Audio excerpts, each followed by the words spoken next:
Sa trending balita naman, wagi sa takilya ang pelikulang Sister Akas na hawak na ngayon ang record bilang top-grossing Filipino film of all time.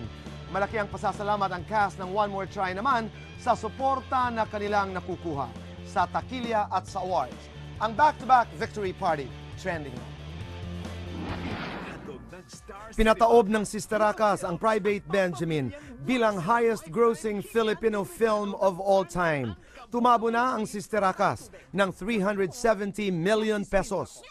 Mas maganda na ikaw ang tumalo sa sarili mo kaysa ibang makatalo sa iyo. Kasi sabi ko gusto ko Benjamin pa rin kasi baby ko yun eh, baby movie ko. Pero kung matatalo, okay sa akin kasi at least kami pa rin, pelikula ko pa rin, hindi iba. Congratulations po sa inyong lahat, sa aming lahat. Kay Direk Gwen, of course, ang aking kambal. Sa lahat ng mga bububuo ng staff ng Star Cinema. Nilinaw naman ni Chris at Vice ang usap-usapan na magkakaroon ng part 2 ang Sister Akas. Ako No. hindi na. Kasi nga ayaw niya na. Hindi part 2, kung magsasama-sama man kami, ibang material na hindi na, parang hindi pa ulit-ulit. Yun ang napatunayan namin dito. Parang ayaw na ng mga Pilipino na paulit-ulit. Kaloka ka, parang ako tuloy yung kontrabida na ayaw na niya. Kaming dalawa, dream namin magka-sitcom together. Okay. Diba? Hindi mo na ba dream? Nagbago na? Hindi, nagbago na isip ko. Oh, shucks. Oo.